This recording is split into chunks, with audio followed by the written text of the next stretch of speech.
একাত্তরে মুক্তিযুদ্ধের মধ্য দিয়ে পাক হানাদার বাহিনীদেরকে আমরা দেশ থেকে তাড়িয়েছি। আমরা তো এই চিত্র দেখতে চাইনি। আমরা একটি পরাধীন দেশে এখনো বসবাস করছি। আমার পূর্ববর্তী বক্তা বলে গেলেন আজকে দেশের যে চিত্র, সেই ৭১ থেকে ২৪-এর যে গণ অভ্যুত্থান, তার মধ্য দিয়ে আমাদের যে দেশ আজকে অতিবাহিত হচ্ছে, সেই দেশে আজকে নারীরা নিরাপদ নয়।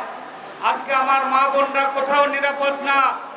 আজকে রাস্তায় ঘাটে ঘরে রাত্রি যাপনকালেও আজকে নারীরা নিরাপদ নয়। আমরা তো এই ২৪-এর গণ অভ্যুত্থানে এই দেশ আমরা চাইনি।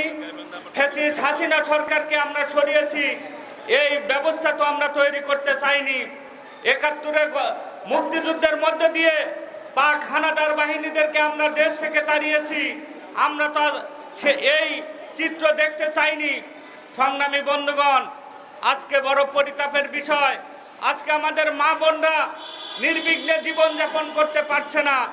আজকে ভাই তার বোনের হাত ধরে রাস্তায় চলতে পারছে না। স্বামী তার স্ত্রীকে নিয়ে এক রিকশায় যাতায়াত করতে পারছে না। স্বামী তার স্ত্রীকে নিয়ে রাত্রি যাপন করতে পারছে না। এই যে ভয়াবহ চিত্র এখান থেকে প্রতীয়মান হয়, আমাদের দেশ একটি অসভ্য জাতিতে পরিণত হচ্ছে। ৭১-এর পর থেকে এই যে ৫৪ বছরে যারা পালাক্রমে দেশ শাসন করেছেন, তারাই প্রশ্রয় দিয়েছেন। কখনো আওয়ামী লীগ, কখনো বিএনপি, জামাত, জাতীয় পার্টি, তারা যেভাবে দেশ শাসন করেছেন আমরা দেখেছি। রাজনৈতিক ছত্রছায়ায় আমাদের দেশে বারবার করে এই অপকর্মগুলো হয়, বারবার করে আমাদের নারীরা নির্যাতিত হয়। কিন্তু আমাদের দেশের সরকার যখন যারা থাকে তারা তার সুষ্ঠু বিচার করে না। আমরা প্রত্যাশা করেছিলাম ২৪-এর গণ অভ্যুত্থানের পরে একটি অনির্বাচিত সরকার আমাদের দেশে আসীন আছেন।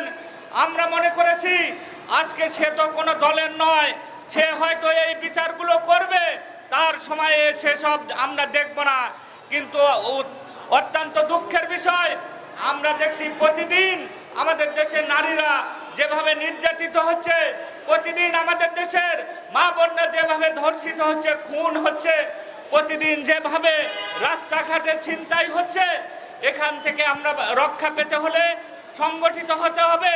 ওই যে ২৪-এর গণ অভ্যুত্থানে যেভাবে আমরা ফ্যাসিস্ট হাসিনা সরকারকে সরিয়েছি, সেই ফ্যাসিস্ট কায়দা যে আমাদের দেশে এখনো বহাল আছে, সেখান থেকে আমাদের রক্ষা পেতে হবে। সংগ্রামী বন্ধুগণ, জুলাই মাস চলছে। এই জুলাই মাসে আমরা দেখি অভ্যুত্থান পরবর্তী এই জুলাই মাসেও ১ বছর পরে আজকে আমাদের দেশে ধর্ষিত হচ্ছে আমাদের বোনরা, আমাদের মায়েরা। এখান থেকে যদি আমরা পরিত্রাণ পেতে চাই আমাদের সংগঠিত হতে হবে। আমরা যেভাবে হাসিনা সরকারকে, ফ্যাসিস্ট আওয়ামী লীগকে সরিয়েছি, সেভাবে আমাদের সংগঠিত হতে হবে। আমরা বাংলাদেশ শ্রমিক কর্মচারী ফেডারেশন, আমাদের পার্টি, বাংলাদেশের সমাজতান্ত্রিক দল বাসদ মার্ক্সবাদীর পক্ষ থেকে সমস্ত ধরনের দেশের যে অপকর্ম, খুন, ধর্ষণ, নির্যাতন এবং আমাদের দেশের যে অপসংস্কৃতি, তার বিরুদ্ধে আমাদের একটা লাগাতার আন্দোলন সংগ্রাম চলছে। এই যে আজকে যারা আয়োজন করেছেন, সেই আন্দোলনের সাথেও আমি একত্রতা প্রকাশ করে বাংলাদেশের সমাজতান্ত্রিক দল বাসদ মার্ক্সবাদীর পক্ষ থেকে এই আন্দোলন আরো বেগবান হবে। জুলাই মাসে আমাদের দেশ থেকে ধর্ষক, খুন, রাহাজানি নিপাত যাবে, সেই আশা ব্যক্ত করে আমি আমার সংক্ষিপ্ত বক্তব্য শেষ করছি। সবাইকে ধন্যবাদ।